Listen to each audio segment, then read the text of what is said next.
নমস্কার বন্ধুরা, শঙ্করী কিচেনে সকলকে স্বাগত। আজ শেয়ার করব সাবুর পরোটা সঙ্গে একটা খুব সুস্বাদু চাটনি। এই সাবুর পরোটার মধ্যে আমি কিন্তু সবজিও অ্যাড করেছি। আর চাটনির কথা কি বলবো, খুবই পুষ্টিকর একটা চাটনি। যেসব ব্রত পালনে ভাত খাওয়া নিষেধ, সেই সব ব্রত পালনে কিন্তু এই সাবুদানার পরোটা সঙ্গে এই চাটনিটা আপনারা সার্ভ করতে পারেন। পুষ্টিকর সাথে সুস্বাদুও।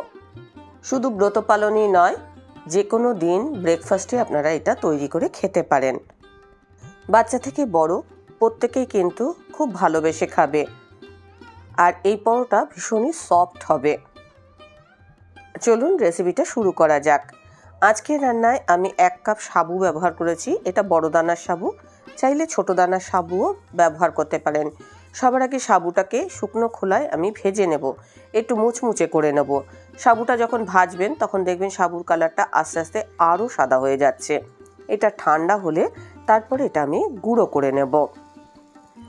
সাবুটা ভাজার পর আমি এখানে ছোট 1 বাটির মাখানা নিয়েছি, সঙ্গে কিছু পরিমাণ চিনেবাদাম নিয়েছি। একসঙ্গে শুকনো খোলায় এটাকেও ভেজে নিচ্ছি।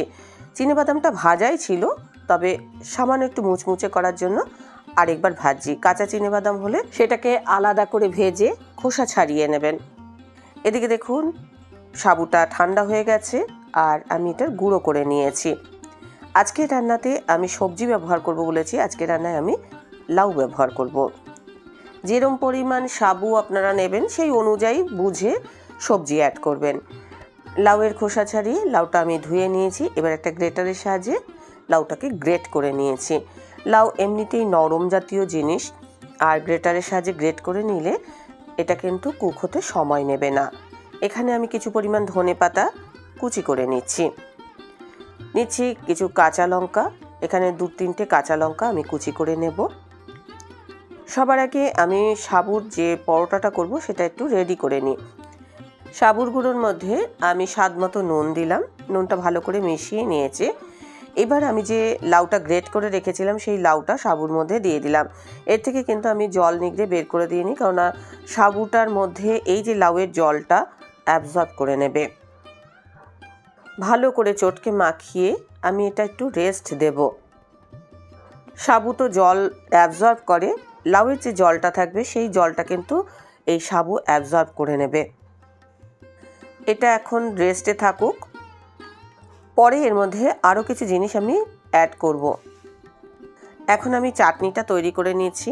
মাখনা আর চিনেবাদাম সামান্য নুন দিয়ে গুঁড়ো করে নেব। এটা মুচমুচে আছে, গুঁড়ো করতে কোনো অসুবিধা হবে না। এর মধ্যে গ্রেট করা আদা, কাঁচা লঙ্কা আর ধনেপাতার কুচি দিলাম। আর দেব ছোট 1 বাটির টক দই। সামান্য পরিমাণ ঠান্ডা জল এর মধ্যে আমি অ্যাড করেছি। এখন আমি দিয়ে দিচ্ছি অল্প একটুখানি গোটা জিরে। সব কিছু একসঙ্গে পেস্ট করে নেব। চাটনিটা আমার রেডি। এর মধ্যে মাখনা চিনেবাদাম আছে, খেতেও সুস্বাদু প্লাস পুষ্টিকর। চাটনি তো রেডি। এদিকে লাউটার যে জল বেরিয়েছিল সাবু কিন্তু অ্যাবজর্ব করে নিয়েছে।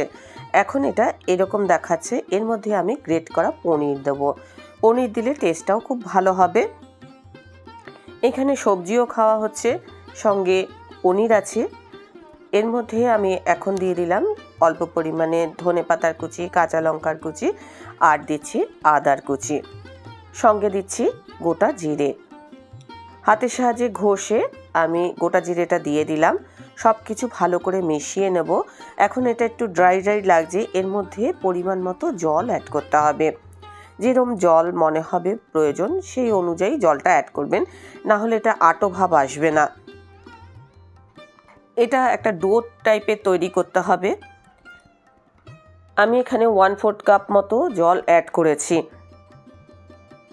মাখাতে মাখাতে যখন দেখবেন এটা এরকম ডো টাইপের হয়ে গেছে, মাখালে বেশ একটা মন্ড মতো হচ্ছে, তখন বুঝবেন এটা মাখা হয়ে গেছে। একটা প্লাস্টিক নিয়েছি, তার উপরে ডোটা দিয়েছি, আরেকটা প্লাস্টিক দিয়ে আমি এটা বেলে নিয়েছি। এবার এটা সেঁকে নেওয়ার পালা। একটা প্লাস্টিকের উপর আরেকটা প্লাস্টিক দিয়ে যদি বেলে নেন তাহলে এটা বেলতে সুবিধা হবে। এটা সাইডগুলো একটু ফাটা ফাটা মতো হবে। একটা সাইড সেঁকে নেওয়ার পর উল্টে আরেকটা সাইড আমি সেঁকে নিয়েছি। ওপর থেকে ঘি মাখিয়ে আমি এটা ভেজে নেব। সাবুর গুঁড়োটা যদি করা থাকে তাহলে এই রান্নাটা করতে খুব একটা সময় নেবে না।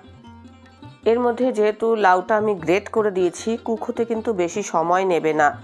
আর মিডিয়াম টু লো ফ্লেমে আমি এখন পরোটাটা ভেজে নিয়েছি। এর মধ্যে যেহেতু পনির আছে, ভাজার জন্য বেশ সুন্দর গন্ধও হবে। পরোটা একদম রেডি। চাটনি তো আগেই রেডি করে নিয়েছি। একইভাবে সব পরোটাগুলো আমি ভেজে নেব।